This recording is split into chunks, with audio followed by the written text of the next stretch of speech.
Hi friends, welcome back to the cino stories. இன்னைக்கான சம்பவம் கிருஷ்ணகிரி மாவட்டம் ஒசூர்ல இருந்து தாங்க வந்திருக்கு. இந்த நிகழ்வுல அப்படி என்னதான் நடந்துச்சு அப்படின்னு பாத்தீங்கன்னா, ஃபுட் டெலிவரி பாயா ஒருத்தர் இருக்காரு. அவரோட பேர் அன்பு. அவருக்கு நடந்த ஒரு திகிலான ஒரு அமானுஷ சம்பவத்தை தான் இன்னைக்கு பார்க்க போறோம். இன்னைக்கான வீடியோ ரொம்ப ரொம்ப இன்ட்ரெஸ்டிங்காகவும் த்ரில்லிங்கா இருக்கும். ஸோ வீடியோவை ஸ்கிப் பண்ணாம பாருங்க.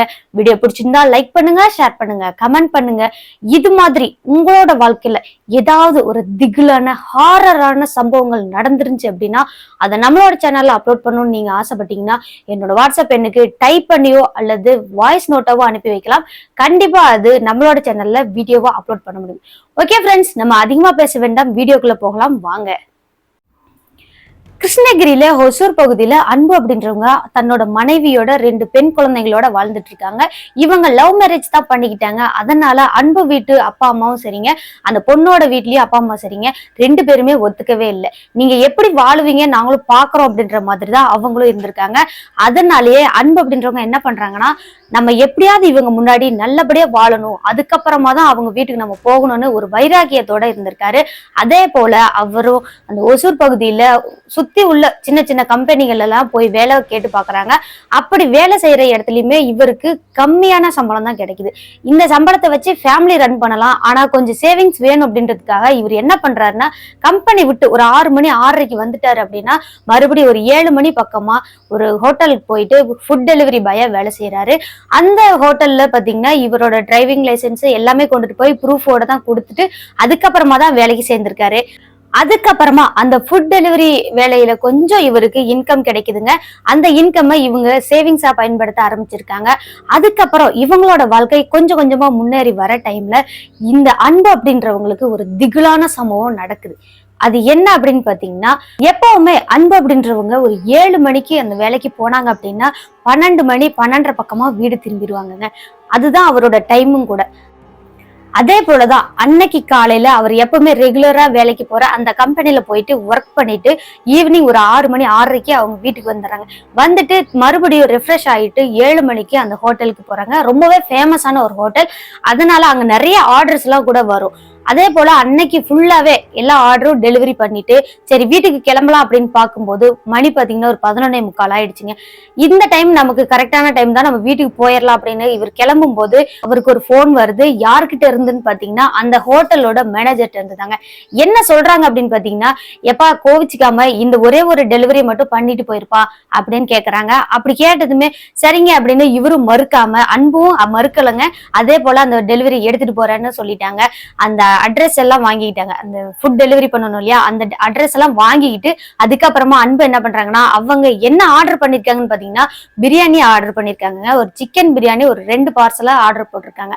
சரி இதை எடுத்துட்டு போய் கொடுத்துட்டு நம்ம அப்படியே போயிடலாம் வீட்டுக்கு, ஹோட்டலுக்கு வர வேண்டாம் அப்படின்னு நினைச்சவரு அப்படியே அந்த பார்சலை வாங்கிட்டு அவரோட பேக்ல வச்சுட்டு மறுபடியும் அந்த லொகேஷனை பார்த்து போயிட்டு இருக்காங்க. இவரும் கொஞ்சம் தூரம் போன பின்னாடி மறுபடியும் அந்த போன் நம்பர்லாம் கொடுத்துருப்பாங்க இல்லையா, டெலிவரி பண்ண போற வீட்டு நம்பர், அந்த நம்பருக்கு கால் பண்ணி கேட்கும்போது பக்கத்துலதான் இருக்கீங்க, இன்னும் கொஞ்சம் தூரம் வாங்க கொஞ்சம் தூரம் வாங்க அப்படின்னு லேண்ட்மார்க்க சொல்றாங்க. அதே போல அன்பும் போறாருங்க. இவங்க சொன்ன லேண்ட்மார்க் பக்கமா போயிட்டு மறுபடியும் அன்பு கால் பண்றாங்க. அவருங்க அந்த ஃபுட்டு ஆர்டர் போட்டிருந்தாங்க இல்லையா, அவங்களுக்கு கால் போகவே இல்லை. நாட் ரீச்சபிள்னே வருது. அன்பு என்ன பண்றாருன்னா, அதே இடத்துல நின்றுட்டு எந்த இடத்துல வர சொன்னாங்கன்னு தெரியலையே, மறந்துட்டோமே அப்படின்னு சுத்தி சுத்தி தேடி பார்த்துட்டு யாராவது நமக்கு ஹெல்ப் பண்ணுவாங்களான்னு பாக்குறாங்க. டைம் பாத்தீங்கன்னா 11:45 மேல ஆயிடுச்சு. இதுக்கு மேல அந்த ரோட்ல யாரும் வரமாட்டாங்க அப்படின்னு தெரிஞ்சவரு மறுபடியும் கால் பண்ணி பாக்குறாங்க.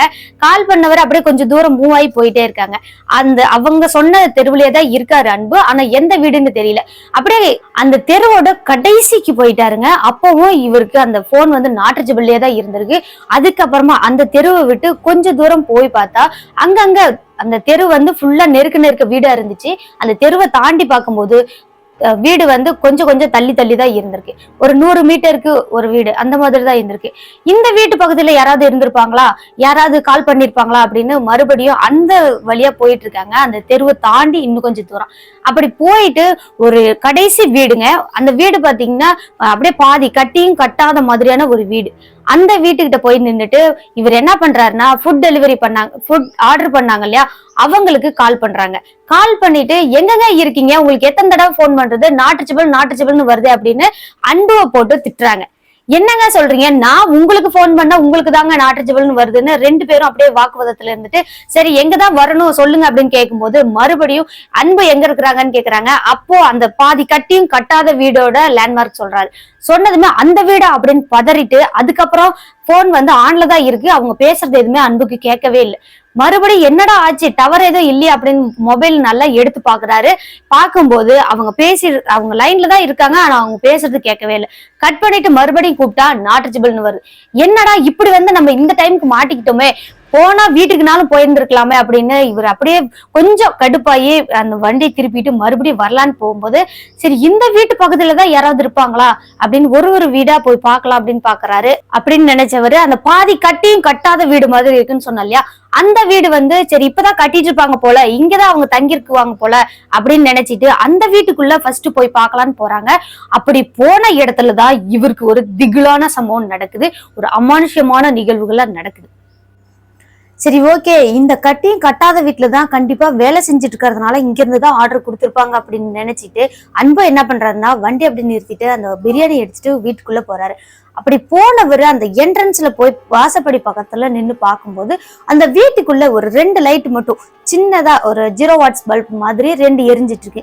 அப்போ இந்த வீட்டுல ஆள் இருக்கிறாங்க அப்படின்றத அன்பு கன்ஃபார்ம் பண்ணிக்கிட்டு மெதுவா அப்படியே வாசப்படியில இருந்து ஒரு அடி முன்னாடி வச்சுட்டு ஏங்க யாராவது இருக்கீங்களா, ஹலோ யாராவது இருக்கீங்களா அப்படின்னு சத்தம் போடுறாங்க.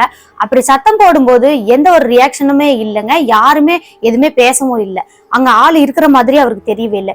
சரி ஓகே நம்ம கூப்பிடுறது தான் யாருக்கும் கேட்கலையா அப்படின்ட்டு மறுபடியும் இன்னும் ஒரு 2 ஸ்டெப் முன்னாடி எடுத்து வச்சு அந்த கதவை தாண்டி கொஞ்சம் உள்ள போயிட்டாரு. அப்படி போன பின்னாடி எங்க யாராவது இருக்கீங்களா அப்படின்னு வேகமா கேக்குறாங்க. அப்போ பாத்தீங்கன்னா அந்த ஹாலுக்குள்ள மெதுவா அப்படியே கருப்பா ஒரு ஆள் நடந்து வர மாதிரி பாக்குறாரு. நடு ஹால்ல மட்டும்தாங்க லைட் எரிஞ்சிட்டு இருக்கு, 2 லைட் 0 வாட்ஸ் பல்ப் எரிஞ்சிட்டு இருக்கு. அன்பு நிக்கிற இடமும் பாத்தீங்கன்னா ஓரளவுக்கு இருட்டான இடம் தான், அந்த ஹால் தாண்டி கொஞ்சம் தூரத்துல நல்ல ஃபுல்லா இருட்டான இடம் தான். அப்படி பார்க்கும்போது அங்க யாரோ நடந்து வராங்க, அப்ப கண்டிப்பா இந்த வீட்டுல இருந்து தான் இருக்கும் அப்படின்னு நினைச்சவரு எங்க உங்களோட ஃபுட் எடுத்துட்டு வந்திருக்கேன் வந்து வாங்கிக்கங்க வாங்க வாங்க அப்படின்னு கூப்பிடுறாரு. அப்போ அங்க வந்து நின்ன அந்த ஆளோட உருவம் அங்க அந்த இருட்டுக்குள்ளேயேதான் இருக்கு, மறுபடியும் முன்னாடியும் வரல பின்னாடியும் போகல, அப்படியே நின்றுட்டு இருக்கு. என்னடா இவரு வரவும் மாட்டேங்கிறாரு, இது எங்களோடது இல்லைன்னு சத்தமும் சொல்ல மாட்டேங்கிறாங்க, என்னன்னே புரியலையே அப்படின்னு அன்பு என்ன பண்றதுன்னா மறுபடியும் ஒரு 2 ஸ்டெப் எடுத்து வச்சுட்டு ஹலோ உங்களுக்கு காது கேட்கலையா, இங்க வாங்க இந்த ஃபுட்டை வாங்கிக்கோங்க உங்களோடது தானே அப்படின்னு கூப்பிடுறாரு. அப்படி கூப்பிட்ட பின்னாடியும் அந்த உருவமானது அப்படியே ஆடாத அசையாத சிலை மாதிரி அங்கேயேதான் நின்றுட்டு இருக்கு. என்ன பண்றாரு அன்புன்னு பாத்தீங்கன்னா அப்படியே மெதுவா மறுபடியும் முன்னோக்கி போய் அந்த லைட் வெளிச்சம் இருக்கு இல்லைங்களா, அந்த லைட் வெளிச்சம் தாண்டி அந்த இருட்டுக்குள்ள கொஞ்சம் போற மாதிரி போறாரு. அன்பு என்ன நினைச்சிட்டாருன்னா அப்போ இந்த வீட்டுல இருந்து ஆர்டர் பண்ணல அப்படின்னா கண்டிப்பா நம்ம கூப்பிட்ட குரலுக்கு அங்க ஆள் வந்திருக்க மாட்டாங்கன்னு நினைச்சிட்டதான் அப்படியே வீட்டுக்குள்ள போயிட்டு அந்த உருவம் நிக்குது பாத்தீங்களா, ஒரு ஆளோட உருவம், அந்த இடத்துல போய் குடுத்துட்டு வரலாம், நம்ம கூப்பிடுறதுதான் உங்களுக்கு சரியா கேட்கல போல அப்படின்னு நினைச்சு அந்த பிரியாணி அப்படியே உள்ள எடுத்துக்கிட்டு அந்த உருவத்து பக்கம் போகும்போது அப்படியே அன்பு அப்படியே பயந்து நடுங்கிட்டாரு. என்ன அப்படின்னு பாத்தீங்கன்னா இவர் அந்த ஹால்ல உள்ள லைட்டை தாண்டி அந்த இருட்டு பகுதியில போகும்போது கூட அந்த உருவமானது அங்கதான் நின்றுட்டு இருக்கு. அப்படியே டக்குன்னு ஒரு கண்ணமைக்கிற நேரத்துக்குள்ள அந்த உருவமானது காணாவே போயிடுச்சு, எங்க போச்சு அப்படின்னே தெரியல, மாயமா மறைஞ்சிருச்சு. அதுக்கப்புறமா அன்பு அப்படியே சுத்தி சுத்தி பாக்குறாரு, ஃபுல்லா இருட்டாதான் இருக்கு. சரி இங்க நின்றுட்டு இந்த ஆளை காணமே, அதுக்குள்ள எங்கடா போயிருப்பான் அப்படின்னு யோசிச்சவரு அதுக்கப்புறமா மெதுவா அப்படி திரும்பலாம், நம்ம வெளியவே போயிடலாம் அப்படின்ட்டு மெதுவா திரும்புறாரு.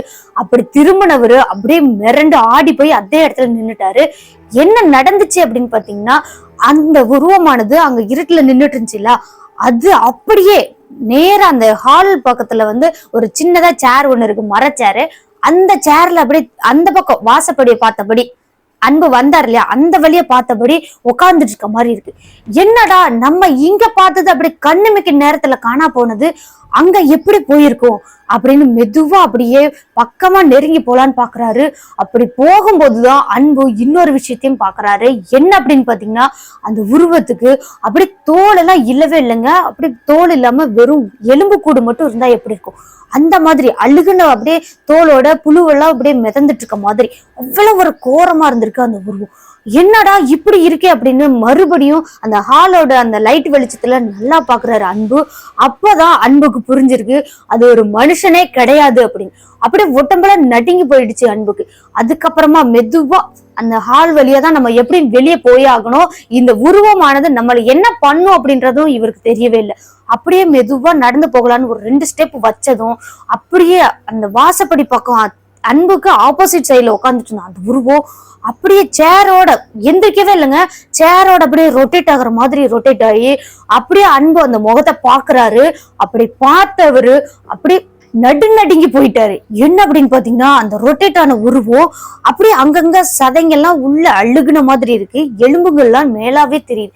அந்த நமக்கு முகம் எப்படி இருக்கு அந்த மாதிரி இல்லைங்க, இந்த தோலே கொஞ்சம் கூட இல்ல. நமக்கு இந்த பல்லெல்லாம் எப்படி லிப்ஸ் எல்லாம் க்ளோஸ் ஆகியிருக்குல்ல அந்த மாதிரி இல்லாம பல்லுங்க மட்டும்தான் தெரியுது, தோலுங்க முகத்துலயும் சரி கை கால்லயும் சரி தோலே கிடையாது.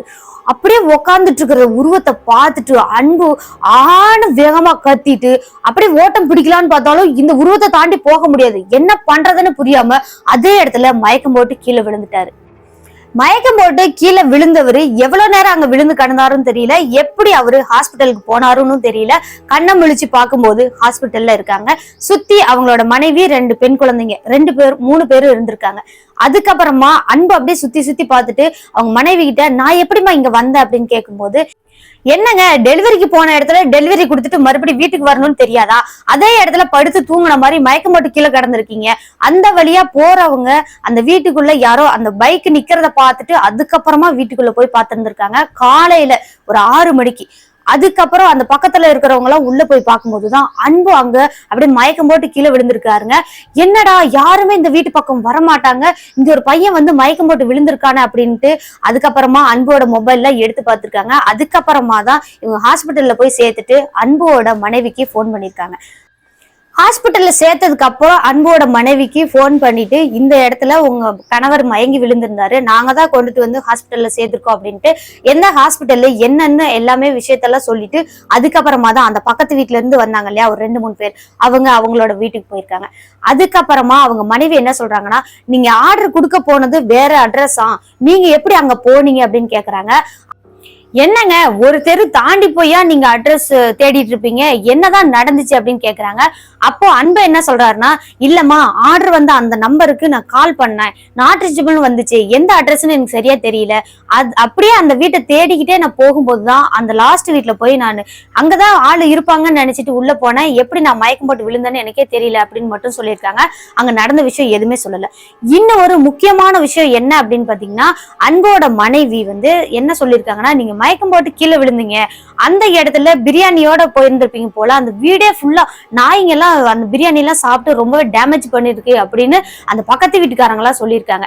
அதாவது அந்த பிரியாணி பார்சல் உள்ள எடுத்துட்டு போனார் இல்லையா, அந்த பார்சல்ல உள்ள அந்த சிக்கன் அந்த சாப்பாடு எல்லாமே அந்த வீடு ஃபுல்லாவே அப்படி நாய் கொதறி சாப்பிட்டா எப்படி இருக்கும் அந்த மாதிரி இறஞ்சு கிடந்திருக்கிறதா மனைவி கிட்ட, அன்போட மனைவி கிட்ட அந்த பக்கத்து வீட்டுக்காரங்க எல்லாம் சொல்லிட்டு போயிருக்காங்க. இந்த விஷயத்த கேட்டுட்டு அன்பு வந்து அதை பெருசா எடுத்துக்கல, சரி இதை மனைவிட்ட சொன்னா பயந்துக்குவாங்க அப்படின்னு இனிமே அந்த அட்ரஸ்க்கு நம்ம போக வேண்டாம்னு மட்டும் முடிவு பண்ணிட்டு அன்னைக்கே அவங்க டிஸ்சார்ஜ் ஆகி வீட்டுக்கும் போயிட்டாங்க. போன பின்னாடி அன்போட நடவடிக்கைகள்ல கொஞ்சம் கொஞ்சமா வித்தியாசம் ஏற்பட ஆரம்பிக்குது. அதுக்கப்புறமா தான் அன்போட வாழ்க்கையே புரட்டி போடுற அளவுக்கு அமானுஷங்கள்லாம் நடக்க ஆரம்பிக்குது. அப்படி என்னதான் அன்போட வாழ்க்கையில நடந்துச்சு அப்படின்னு பாத்தீங்கன்னா, அன்பு வந்து எப்பவும் போல நார்மலா இல்லவே இல்லைங்க. அவங்க மனைவி கிட்ட அடிக்கடி இந்த சிடுன்னு விழுகிறது, அப்படி கோபமா பேசுறது, அவங்க ஏதாவது ஒரு விஷயம் சொல்ல வந்தா கூட அப்புறம் பேசிக்கலாம் போ அப்படின்ற மாதிரி அந்த விஷயத்தையும் கேட்கவே மாட்டேங்கிறாரு. அன்பு அவங்க மனைவி வந்து என்ன சொல்றாங்கன்றது காதுல வாங்காததை விட அவங்க பிள்ளைங்கள்ட்டையும் அப்படியேதான் இருந்திருக்காங்க. ரொம்ப பாசமான ஒரு அப்பாவா இருந்த அன்பு அப்படி டோட்டலா சேஞ்ச் ஆகி ரொம்பவே சிடுன்னு அந்த குழந்தைங்களை அடிக்கிறது திட்டுறது இந்த மாதிரி மாறிட்டாரு. ஏங்க இப்படி எல்லாம் பண்றீங்க, என்னதாங்க உங்களுக்கு ஆச்சு அப்படின்னு கேட்கும்போது ஒன்னும் ஆகல, என்ன பைத்தியக்காரன்னு சொல்ல வரியா அப்படின்ற மாதிரி பேச்சே மாத்திடுறாரு. சரியா வேலைக்கு போறதில்ல, அடிக்கடி உடம்பு சரியில்லாம போகுது. என்னடா இவர் இப்படியே பண்ணிட்டு இருக்காருன்னு பார்க்கும்போது கரெக்டா ஒரு மாசத்துல நல்ல ஒரு பாடியான ஆளா இருந்த அன்பு அப்படி ரொம்ப துரும்பா எலும்பா மாறிட்டாரு. அவ்வளவு உடம்பு இழைச்சிருச்சுங்க ஒரே ஒரு மாசத்துல. இப்படியே ரொம்ப சிடுசிடுன்னு இருக்கிற அன்பு எப்படியாவது நம்ம சரி பண்ணணும்னு இவங்க என்ன பண்றாங்க அப்படின்னு பாத்தீங்கன்னா, அன்போட மனைவி அப்பதான் ஒரு முக்கியமான விஷயத்த எடுக்கிறாங்க. என்னன்னு பாத்தீங்கன்னா, அவங்களோட அப்பா அம்மாவுக்கு போன் பண்றாங்க. இவ்வளவு வருஷம் ஒரு 7-8 வருஷமா அவங்க அப்பா அம்மா கிட்ட பேசாமலே இருந்த அன்போட மனைவி இதுக்கப்புறம் நம்ம அப்பா அம்மாவோட துணை இல்லாம நம்மளால எதுவும் பண்ண முடியாதுன்னு தெரிஞ்சுக்கிட்டு அன்புக்கு தெரியாமலே அவங்களோட அப்பா அம்மாவுக்கு போன் பண்றாங்க. போன் பண்ணிட்டு நடந்த விஷயம் எல்லாத்தையுமே சொல்லிட்டு ஓன்னு கதறி அழுகுறாங்க. என்னதான் நமக்கு கோபம் இருந்தாலும், நம்ம பொண்ணு நம்மளோட பேச்ச கேட்காம போயிட்டாலே அப்படின்னு அவங்க அப்பா அம்மாவுக்கு கோபம் இருந்தாலும், நம்ம பொண்ணு கஷ்டப்படுறாளே, இவளுக்கு நம்மளோட உதவி வேணும், நம்ம உதவி பண்ணலன்னா யாரு அவளுக்கு உதவி பண்ணுவாங்க அப்படின்ட்டு அவங்க அப்பா அம்மா 2 பேருமே அதுக்கப்புறம் 2 நாள் கழிச்சு அன்போட வீட்டுக்கு கிளம்பி போறாங்க.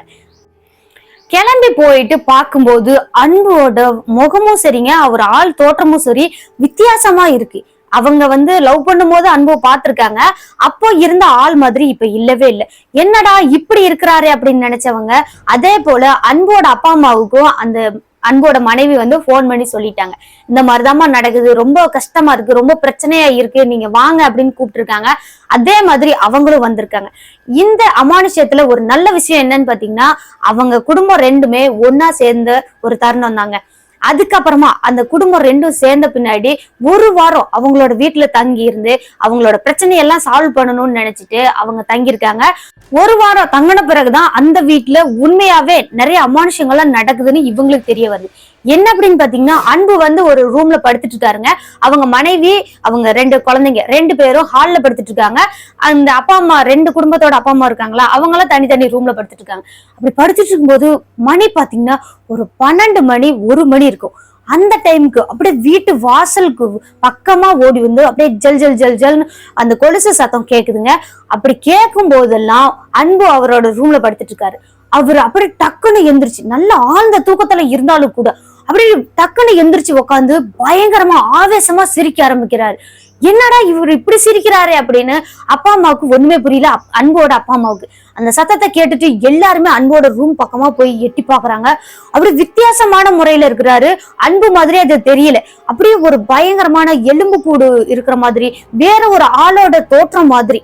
அன்போட இந்த பிஹேவியர்ல எப்படி இருக்கும் அப்படின்னா, அவங்க அப்பா அம்மாவுக்கு தெரியும், மனைவிக்கு தெரியும். ஆனா அங்க உட்கார்ந்து இருக்கிற ஆள் வேற ஒரு ஆள் மாதிரி இருக்காங்க. அப்படி பயங்கர ஆவேசமா சிரிச்சுக்கிட்டே இருக்கிறாங்க. அதுக்கப்புறம் அப்படியே டக்குன்னு அப்படியே மயக்கம் போட்டு கீழே விழுந்துடுறாரு.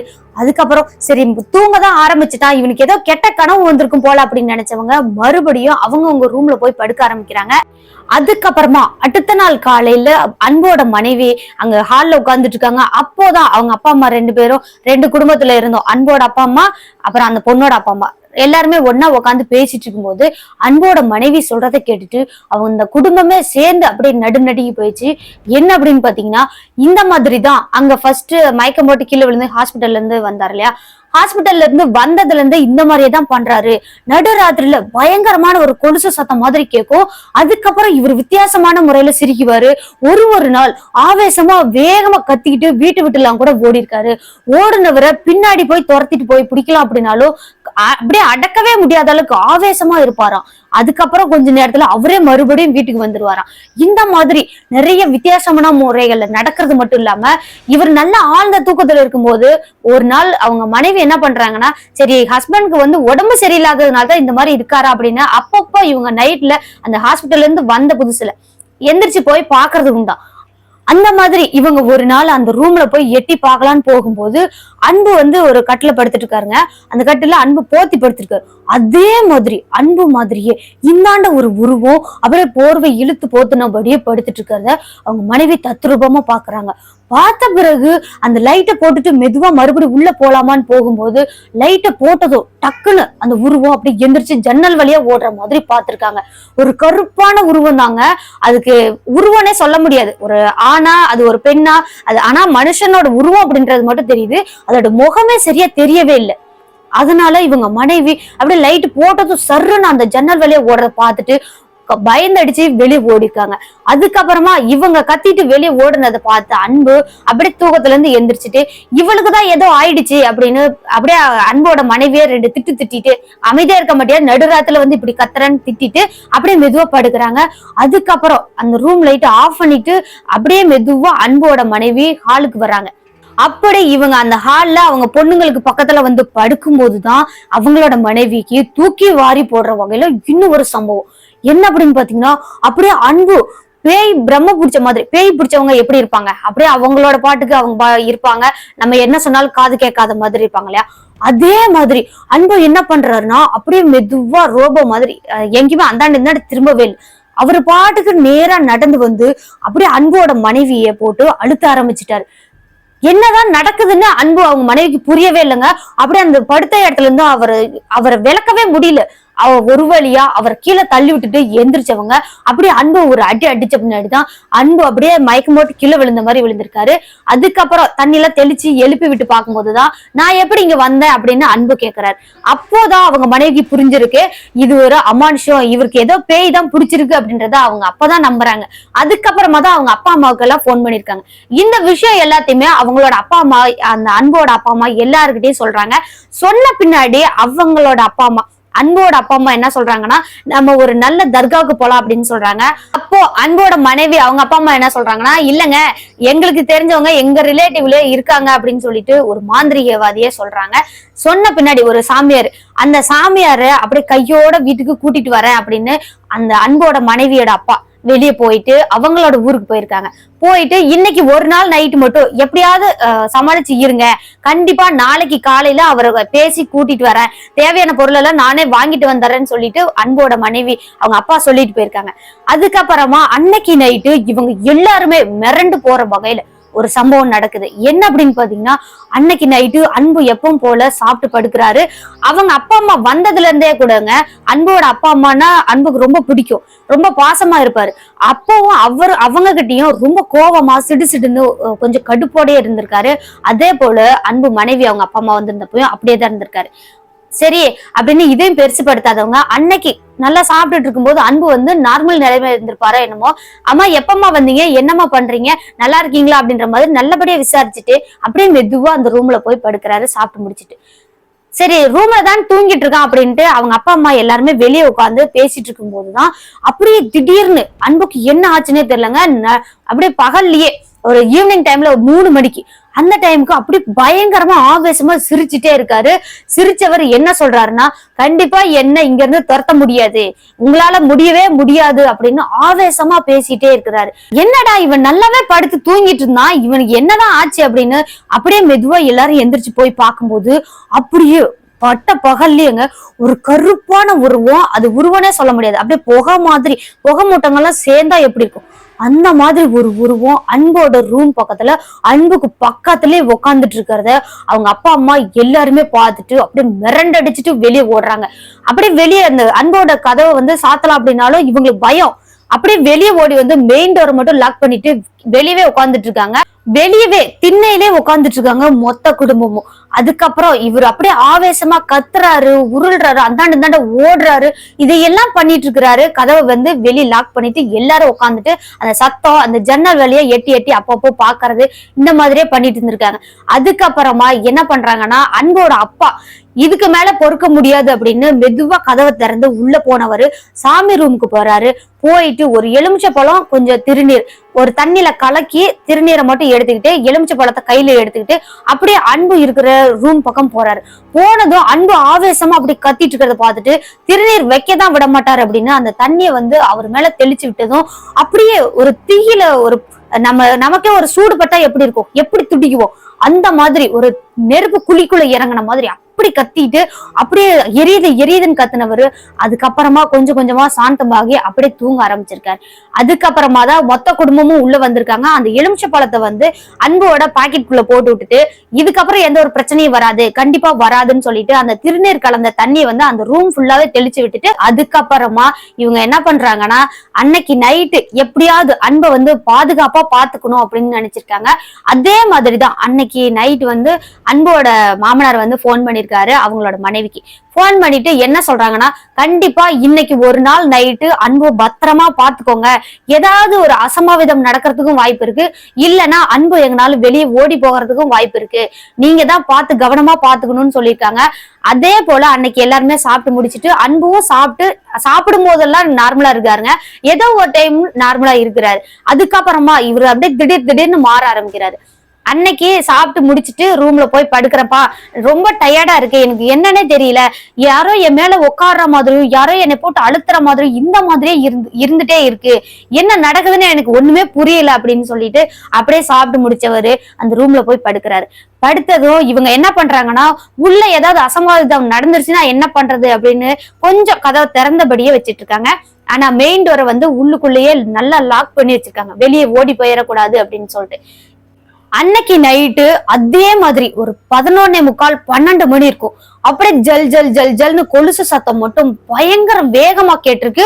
அதுக்கப்புறமா அப்படியே அந்த ரூம்குள்ள இருந்த அன்பு நார்மலா தான் படுத்துட்டு இருந்திருக்காரு. அப்படியே ஒரு கருப்பான உருவம் அன்பு மேல உட்கார்ற மாதிரி உட்கார்ந்ததும் அப்படியே ஆவேசமா எந்திரிச்சு சிரிக்க ஆரம்பிக்கிறாரு, கத்துறாரு. அது அன்னைக்கு தாங்க ஏன் இப்படி கத்துறாருன்றத அவங்க குடும்பமே மொத்தமா உட்காந்து பாத்துட்டு இருந்திருக்காங்க. ஹால்லயே எல்லாருமே தூங்காமலே பாத்துட்டு இருந்திருக்காங்க. அப்படி பார்த்தவங்க என்னடா இப்படி நடக்குது, இதனாலதான் நடுராத்திரில இவன் கத்துறானா, இப்படி எல்லாம் சிரிக்கிறானான்னு அன்னைக்குதான் தெரியும் அவங்களுக்கு. அப்படியே ஆவேசமா ஓடி வராரு. ஓடி வந்ததும் அந்த திருநீர் கலந்த தண்ணியை மறுபடியும் மூஞ்சி மேலே தெளிச்சதும் அப்படியே அதே இடத்துல மயக்கம் போட்டு விழுந்துறாங்க. அன்னைக்கு நைட்டு ஃபுல்லாவே அந்த ஹால்குள்ளேயேதான் அன்பு அந்த மயக்க நிலையிலேயே தான் இருந்திருக்காரு. அடுத்த நாள் காலையில அன்போட மாமனார் வந்து அந்த சாமியாரை கூட்டிட்டு வராங்க. கூட்டிட்டு வந்துட்டு அந்த வேப்பிலைங்க அந்த பூஜை பொருள் எல்லாம் வாங்கிட்டு தான் வந்திருக்காங்க. அதே போல அவங்களோட பூஜை அறையில பூஜையெல்லாம் ஸ்டார்ட் பண்ணிட்டு அன்பு நடு சக்கரை மாதிரி ஒண்ணு ரவுண்ட் மாதிரி போட்டு அதுக்குள்ள சக்கரை மாதிரி போட்டுருக்காங்க. அதுல உட்கார வச்சுட்டு அன்புக்கு கொஞ்சம் பூஜையெல்லாம் பண்றாங்க. பண்ணும் போதே அந்த பூசாரி கிட்ட என்ன கேக்குறாங்கன்னா, இந்த இதை சரி பண்ண முடியாதா, இது ஒரு ஆன்மா, அது ஒரு பேய் பிடிச்சிருக்கு அப்படின்றது அவங்களுக்கு தெரிஞ்சிச்சு, இந்த பேய் எப்படியாவது விரட்டணும், விரட்ட முடியாதுன்னு மட்டும் நீங்க சொல்லிடாதீங்க அப்படின்னும் போது, இல்ல கண்டிப்பா விரட்டிடலாம், நீங்க எதுக்கும் கவலைப்படாதீங்க அப்படின்னு சொல்லி அந்த பூசாரியுமே அந்த பூஜைகள்லாம் ஸ்டார்ட் பண்ணிட்டு அன்பு மேல அப்படியே அந்த தீர்த்த மாதிரியான தண்ணியெல்லாம் ஊத்தி விட்டுட்டு அதுக்கப்புறமா அப்படியே கொஞ்சமா பூஜையெல்லாம் செஞ்சு முடிச்சுட்டு எப்பவும் போல நார்மலா அந்த பூஜை பொருள் எல்லாம் எடுத்து ஒரு கவர்ல கட்டி வச்சுட்டு இதுக்கப்புறம் எந்த ஒரு பிரச்சனையும் வராது, அன்பு நல்லபடியா ஆயிருவான் அப்படின்னு சொல்லியிருக்காங்க. அப்பவுமே அன்பு வந்து மயக்க நிலையிலே தான் இருந்திருக்காரு. எப்படி நாங்க நம்புறது அப்படின்னு கேட்கும்போது அந்த பூசாரி என்ன பண்றாருன்னா, அவர் வச்சிருந்த அந்த தீர்த்த தண்ணியை அன்பு மேல தெளிக்கிறாரு. தெளிச்ச பின்னாடி அப்படியே மயக்கத்துல இருந்து எந்திரிச்சவரு நார்மலா எப்பவும் போல, அப்பா அம்மா எப்ப வந்தீங்க, எப்படி இருக்கீங்க அப்படின்ற மாதிரி கேக்குறாங்க. இப்போ தெரியுதா, கண்டிப்பா உங்களுக்கு இனிமே எந்த ஒரு பிரச்சனையும் வராது அப்படின்னு சொல்லியிருக்காங்க. அதுக்கப்புறம் அந்த பூஜை பொருள் எல்லாம் எடுத்துக்கிட்டே அந்த பூசாரி என்ன பண்றாருன்னா வெளியே வந்து உட்கார்ந்துருக்காரு. அப்போ இவங்க குடும்பத்துல அவங்க ரெண்டு குடும்பமும் சேர்ந்து இருக்கிறத பார்த்துட்டு அன்புக்கு ரொம்ப சந்தோஷமாயிடுச்சு. எப்ப வந்தீங்க, எப்படி இருக்கீங்க, எனக்கு எதுவுமே தெரியல அப்படின்ற மாதிரி கேட்டிருக்காங்க. உங்களுக்கு ஒண்ணும் ஆகல, நீங்க கவலைப்படாதீங்க அப்படின்னு சொல்லியிருக்காங்க. அதுக்கப்புறம் அந்த வெளியே வந்த அன்போட மாமனார் என்ன பண்றாருன்னா அந்த சாமியார்ட்ட கேக்குறாங்க, இதுக்கப்புறம் எந்த பிரச்சனையும் வராதா, இது எதனால நடந்துச்சு, எப்படிதான் இந்த பேய் வந்து பிடிச்சிச்சு அப்படின்னு கேக்குறாங்க. அப்ப கேட்கும் போதுதான் அந்த பூசாரி என்ன சொல்றாருன்னா, ஒரு நாள் இவர் அந்த பிரியாணி பார்சல் எடுத்துட்டு அந்த ரூம்குள்ள போனார் இல்லையா, அப்படி போனதுமே மயக்கம் போட்டு விழுந்தாரு. அப்பவே அந்த மயக்கம் போட்டு விழுகும் போதே அந்த பேய் வந்து அவரை பிடிச்சிருச்சு போல. அந்த பிரியாணிக்கு ஆசைப்பட்டுதான் அந்த அன்பு அங்க வரைக்கும் இழுத்துட்டு வந்திருக்குங்க.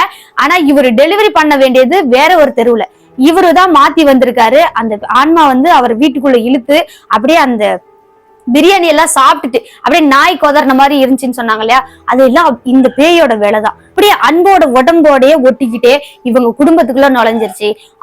இவ்வளவு பிரச்சனை நடக்கிறதுக்கு காரணமும் அதே பேய் தான் அப்படின்னு சொல்லியிருக்காங்க. அதுக்கப்புறம் இந்த விஷயம் வந்து எல்லாம் செஞ்சு முடிச்ச பின்னாடி மாமனார் கொண்டு போய் அந்த பூசாரி அவங்களோட ஊர்ல விட்டுட்டு வந்துறாங்க. அதுக்கப்புறம் ரொம்ப சந்தோஷமா ரெண்டு குடும்பமும் ஒன்னா ஒரு வாரம் இருந்துட்டு எந்த ஒரு பிரச்சனையும் இல்லை அப்படின்னு தெரிஞ்ச பின்னாடி அவங்க வீட்டுக்கு போயிருக்காங்க.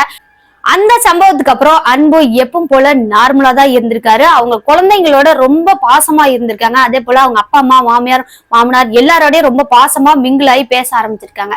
இப்ப வரைக்கும் இவங்களோட வாழ்க்கையில எந்த ஒரு அமானுஷமும் நடக்கல அந்த சம்பவத்துக்கு அப்புறம் அப்படின்னு சொல்லி இந்த சம்பவத்தை அன்பு அப்படின்றவங்க சொல்லி முடிச்சிருக்காங்க. இந்த சம்பவத்துல இருந்து நம்ம தெரிஞ்சுக்க வேண்டிய ஒரு விஷயம் என்ன அப்படின்னு பாத்தீங்கன்னா, யாராதான் இருந்தாலும் எவ்வளவுதான் தன்னோட பிள்ளை சொன்ன பேச்சு கேட்கல அப்படின்னாலுமே அவங்களுக்கு ஒண்ணு அப்படின்னா பெத்தவங்க கண்டிப்பா வந்து நிக்கதான் செய்வாங்க. இத வந்து நம்ம அன்பு நிகழ்வுல இருந்தே தெரிஞ்சுக்கலாங்க. எப்படி அப்படின்னு பாத்தீங்கன்னா, இவங்க ரெண்டு பேரும் வீட்டை எதிர்த்துதான் கல்யாணம் பண்ணிக்கிட்டாங்க. ஆனா இவங்களுக்கு ஒரு பிரச்சனை அப்படின்னதும் ரெண்டு குடும்பமும் ஒன்னா சேர்ந்து வந்து ஹெல்ப் பண்ணாங்க பாத்தீங்களா. அதே மாதிரிதான் இப்போ உள்ள காலகட்டத்துல சின்ன சின்ன வயசுலயே லவ் பண்றாங்க. அதை வந்து வீட்லயே சொல்றது இல்ல, நமக்கு வேற ஏதாவது கல்யாணம் பண்ணி வச்சிருவாங்களா அப்படின்னு பயத்துல நிறைய வீட்டுல சொல்லாமலே ஓடி போய் கல்யாணம் பண்ணிக்கிறாங்க. அதே போல வீட்டுல சொல்லியும் சரி வெயிட் பண்ணுங்க அப்படின்னாலும் இவங்க நமக்கு கல்யாணம் பண்ணி வைக்க மாட்டாங்கன்னு நினைச்சிட்டு வீட்டை விட்டு ஓடி போயிடுறாங்க. இந்த மாதிரி நிகழ்வுகள்லாம் நிறைய நடந்துட்டு தான் இருக்கு. ஆனா அதுக்கப்புறம் இவங்க ஓடி போய் கல்யாணம் பண்ணினாலும் கஷ்டப்படும் போது கஷ்டம் அப்படின்னு யார்கிட்ட போய் நிப்பாங்கன்னு பாத்தீங்கன்னா அவங்களோட பெத்தவங்கள்ட்ட தான் நிப்பாங்க. அதனால பெத்தவங்களோட சொன்ன பேச்சையும் கொஞ்சம் கேட்கணும் அப்படின்னு சொல்லிட்டு இந்த சம்பவத்தை இதோட நம்ம முடிச்சுக்கலாம். ஓகே ஃப்ரெண்ட்ஸ், இந்த வீடியோ எப்படி இருந்துச்சு அப்படின்னு மறக்காம நம்ம கமெண்ட் பாக்ஸ்ல கமெண்ட் பண்ணுங்க. வீடியோ பிடிச்சிருந்தா லைக் பண்ணுங்க, ஷேர் பண்ணுங்க, கமெண்ட் பண்ணுங்க. இது மாதிரி தொடர்ந்து ஒரு ஹாரரான த்ரில்லிங்கான ஸ்டோரிஸ் கேட்கணும் அப்படின்னா நம்மளோட சேனலான சினோ ஸ்டோரிஸை மறக்காம சப்ஸ்கிரைப் பண்ணிக்கோங்க. பக்கத்துல உள்ள பெல் ஐக்கான்ல ஆல் கொடுத்து வச்சுக்கோங்க. ஓகே ஃப்ரெண்ட்ஸ், இது போல உங்களோட வாழ்க்கையிலயோ அல்லது உங்க ரிலேட்டிவ் ஃப்ரெண்ட்ஸ் யாருக்காவது ஒரு அமானுஷ்யமான ஒரு திகிலான சம்பவங்கள்லாம் நடந்திருக்கு அப்படின்னா அதை நம்மளோட சேனல்ல வீடியோவா அப்லோட் பண்ணணும்னு நீங்க ஆசைப்பட்டீங்கன்னா என்னோட வாட்ஸ்அப் எனக்கு டைப் பண்ணியோ அல்லது வாய்ஸ் நோட்டோ அனுப்பி வைக்கலாம். கண்டிப்பா அது சுவாரஸ்யமா ரொம்ப த்ரில்லிங்கா இருக்கும் பட்சத்துல நம்ம சேனல்ல வீடியோவா அப்லோட் பண்ண முடியும். ஓகே ஃப்ரெண்ட்ஸ், மீண்டும் அடுத்த ஒரு திகிலான ஒரு ஹாரரான அமானுஷத்தோட அடுத்த எபிசோட்ல சந்திக்கிற வரைக்கும் டாடா பாய்.